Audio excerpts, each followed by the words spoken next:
A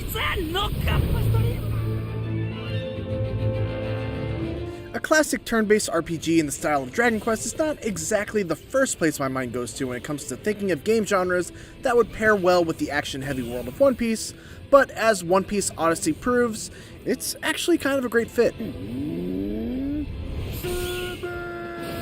The Straw Hats make for one hell of a party of RPG characters. Eiichiro Oda's one-of-a-kind art style lends itself well to filling the world with fantastical and amusing creatures, and the over-the-top nature of battles from the actual manga and anime gives plenty of material for some of the coolest and funniest special attacks I've ever seen in a turn-based RPG.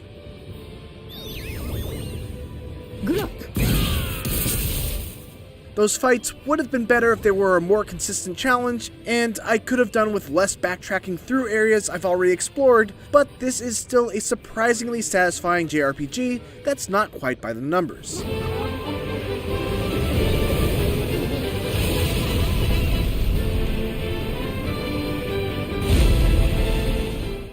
The story begins with Luffy and crew suddenly finding themselves marooned on the mysterious island of Waford.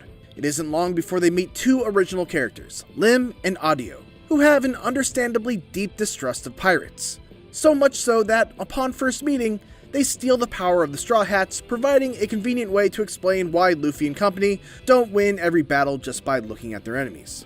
Though, that does come later.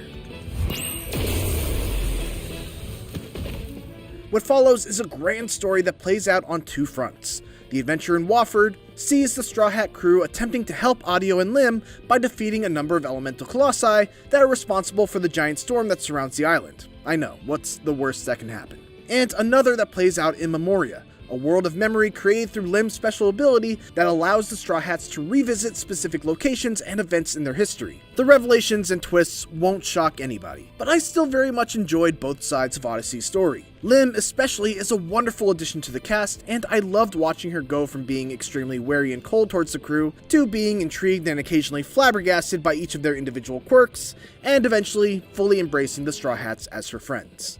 It should be noted that Odyssey is aimed directly at longtime One Piece fans, with its story picking up well after the Dressrosa arc, about 750 or so episodes in, and it is not shy about diving deep into some of the biggest surprises of the show.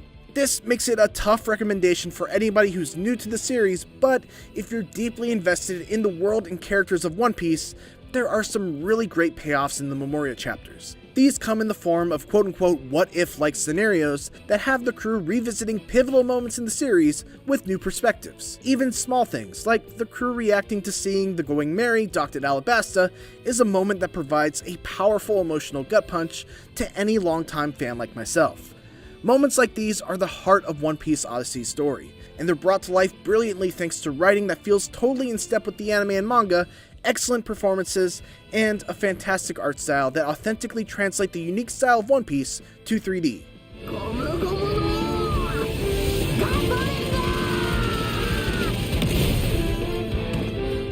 One Piece Odyssey's combat is refreshingly simple, though that simplicity does wind up being a double-edged sword. The traditional turn-based combat is powered by a rock-paper-scissors logic that assigns every party member, enemy, and boss a damage type of either power, speed, or technique. Power beats speed, technique beats power, and speed beats technique. What makes this system work is that there's no traditional turn order, and you can just freely pick whatever character you want to take the first move in combat. Even if they're not in your active party of 4 characters, you can freely swap them in without taking up a turn. You're also able to see which of your enemies is up next to take their turn, and try and plan around that as well. Once all 4 characters in your active party have taken an action, the round of combat ends, and everyone is able to act once again. The one complication to all of this is that there are multiple zones in the combat field, and in order for one character to move from one to another, they must first defeat all of the enemies in their own zone. So on paper, there is some strategy involved in deciding the order of which your characters should attack first. The problem is that One Piece Odyssey is so easy for 95% of the battles that strategy is rarely required.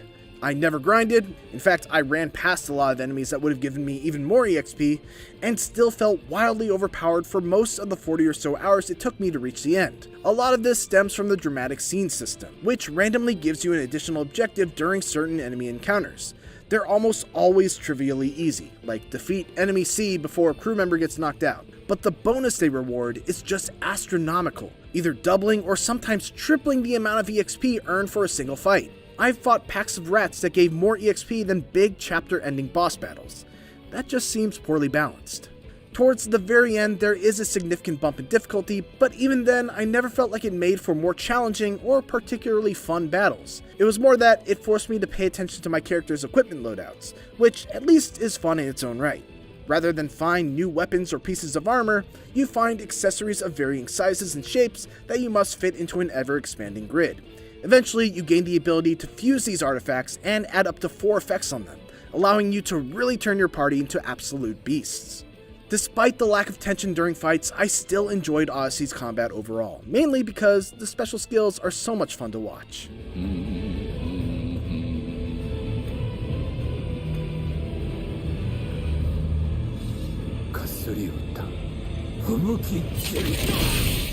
They absolutely nailed the look, impact, and comedy found in just about every notable attack used by the Straw Hats.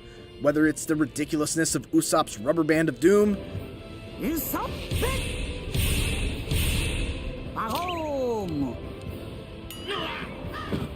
the absolute badassery of virtually any of Zoro's moves,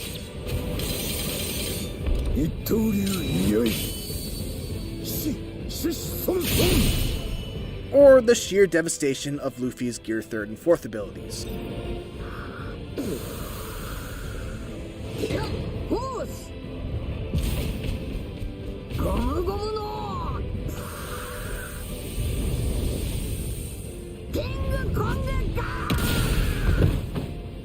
The attention to detail when it comes to how the developers took these iconic moves from the source material and put them into Odyssey is truly something to behold.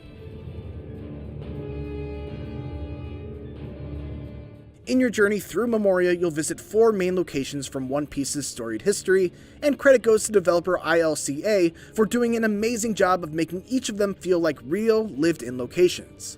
The Kingdom of Alabasta is enormous, with 2 bustling towns to explore and deserts connecting them.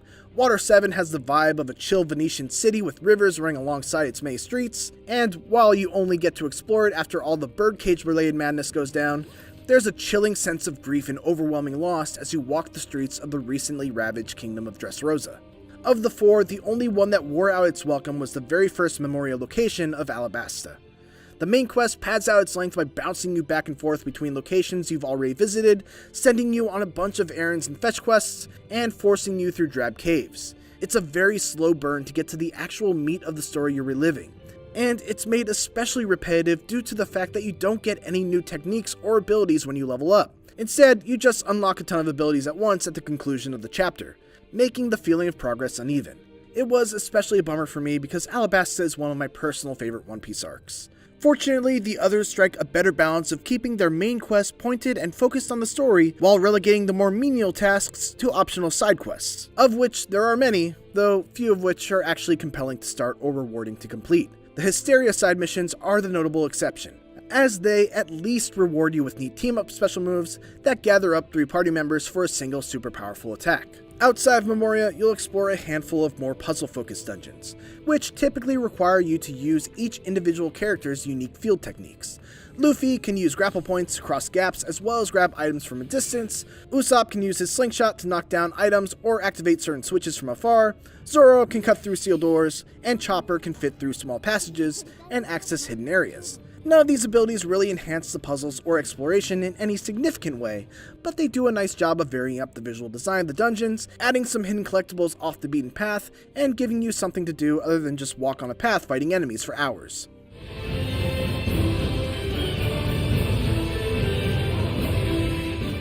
The power of One Piece's story, world, art, and characters does a lot of the heavy lifting in making One Piece Odyssey a joy to play, even if I could beat most of the battles in my sleep. It really could have used some sort of way to adjust the difficulty and add just a little more tension to its fights to make them a little more satisfying to get through, and a lot of the quest design in the middle relies too much on backtracking through already visited areas. But One Piece Odyssey nails the most important parts: the heart, humor, and soul of One Piece.